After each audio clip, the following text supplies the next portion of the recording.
On y va. Comment on devient directeur de la Maison de l'Europe de Montpellier? C'est deux choses en fait. C'est à la fois une appétence pour les questions européennes, hein, qui est assez ancienne, et puis c'est un concours de circonstances qui fait que le président de la Maison de l'Europe de Montpellier cherchait un nouveau directeur pour relancer un peu la structure.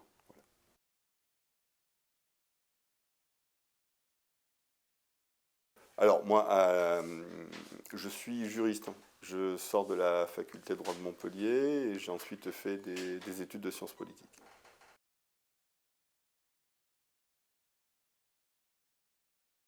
Alors la Maison de l'Europe, c'est une association, en fait, loi 1901, qui existe depuis 1983.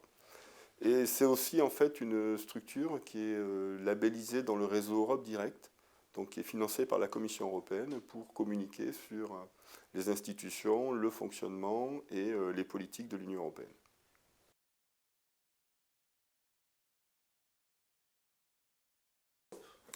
Alors des maisons de l'Europe membres de la Fédération française des maisons de l'Europe, il y en a 35 en France. C'est un, donc c'est un développement qui s'est fait progressivement à partir de la fin de la Deuxième Guerre mondiale, avec des gens qui, au départ, ont d'abord souhaité militer pour construire la paix en Europe.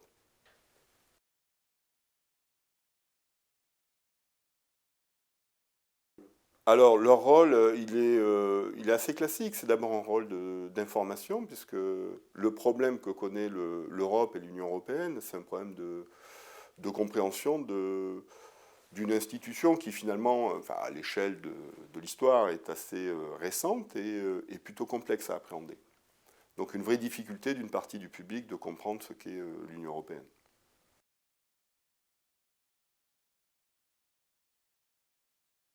Alors la Maison de l'Europe, vous en aurez pas. D'accord. C'est une association.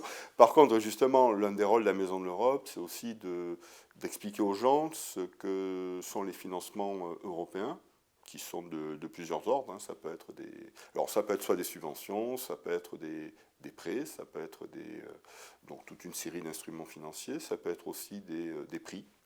Par exemple, il y a un prix qui est donné par le Parlement européen, qui est le prix Lux, pour permettre, enfin pour reconnaître en fait la variété du cinéma européen.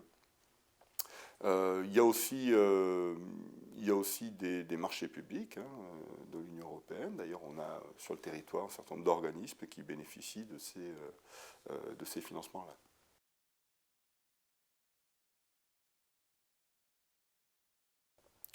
Alors le nombre de bénéficiaires est quand même assez conséquent, enfin, pour donner un ordre d'idée. Euh, alors en volume, les premiers bénéficiaires des aides européennes, c'est le monde agricole. Puisque à ce jour, la politique agricole commune, c'est encore plus du tiers du budget de l'Union européenne.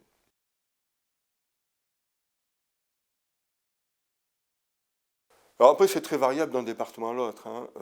Dans l'Hérault, alors tout dépend si on parle en nombre de bénéficiaires ou en volume financier, mais en nombre de bénéficiaires, c'est plutôt le programme Erasmus. En volume financier, ça sera plutôt alors soit Horizon 2020, qui est un gros programme de recherche européen, soit la politique agricole commune.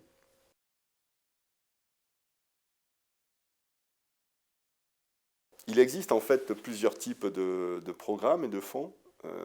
Tout dépendra en fait de votre sujet et de l'objet de votre demande, avec des mécanismes de gestion qui vont être très différents d'un fonds à l'autre. C'est-à-dire qu'on a des programmes qui sont gérés directement par la Commission européenne, c'est-à-dire à Bruxelles, d'autres qui sont gérés par des agences. C'est le cas pour Erasmus, par exemple, il y a 2 agences nationales. Ou alors on a des fonds qui sont gérés par des opérateurs nationaux, c'est-à-dire soit l'État, soit la région, voire le département.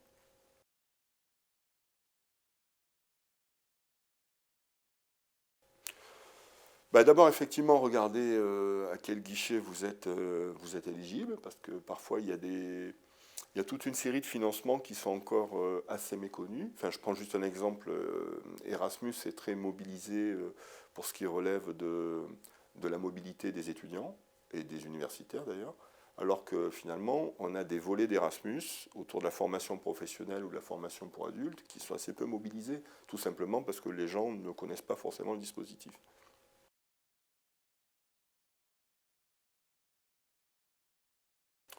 C'est les challenges. Je m'explique. On parlait justement d'Erasmus formation pour adultes. C'est vrai que ce n'est pas forcément des structures très habituées à ce type de mode de financement.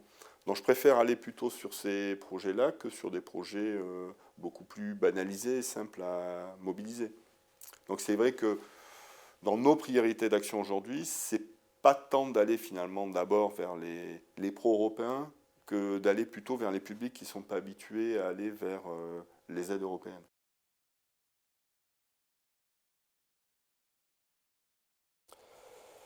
Alors, un sujet que nous n'avons pas abordé, je dirais que, quitte à bénéficier, à demander à bénéficier de fonds européens, je crois que si on veut éviter les problèmes, il faut bien comprendre les logiques de financement et les logiques de fonctionnement de ces financements. Je m'explique. Sur beaucoup de programmes européens, ce qui n'est pas toujours vrai, il y aura la nécessité de faire une avance de trésorerie.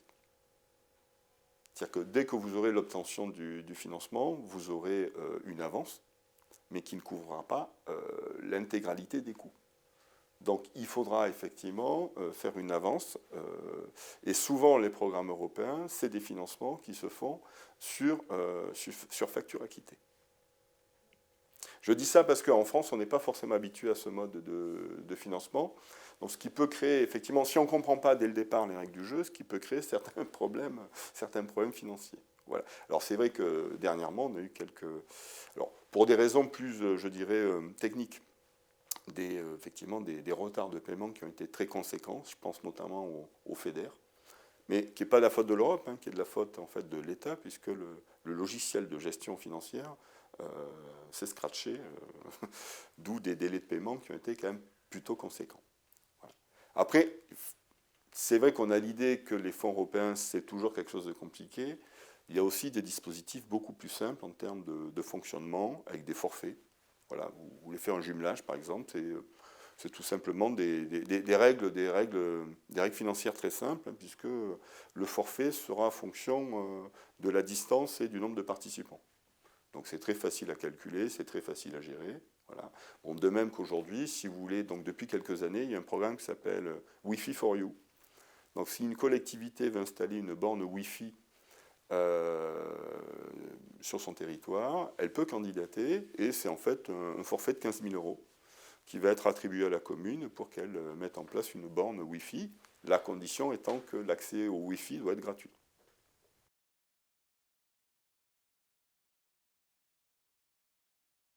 Bon, moi je dirais deux choses. D'une part, effectivement, ayez l'intelligence d'utiliser des financements européens, parce qu'il y en a, il y a des programmes où effectivement, on parlait des fonds structurels, il y a quand même dans beaucoup de régions, on n'arrive pas à consommer l'intégralité de l'enveloppe. Voilà. Donc ça, c'est la première chose. Deuxièmement, je pense qu'en tant que citoyen, on a d'autant plus intérêt à s'intéresser à l'Europe que finalement, une partie des règles juridiques qu'on doit respecter sont d'abord effectivement l'expression des normes communautaires. Donc c'est plus au niveau national que ces règles sont décidées, c'est à l'échelle européenne.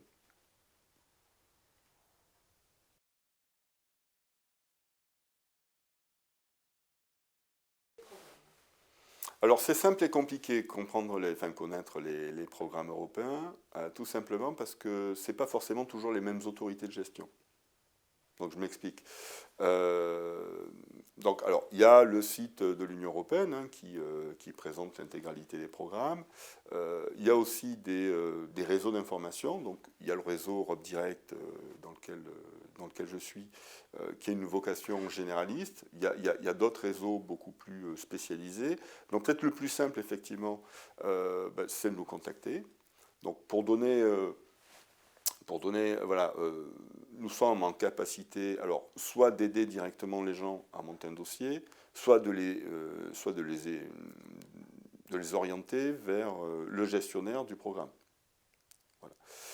Et pour donner un peu, pour permettre aux gens de visualiser effectivement ce ce que sont leurs possibilités sur le territoire, nous avons justement décidé, depuis peu, de mettre en place une cartographie interactive avec tous les financements européens qui existent sur le département de l'Hérault.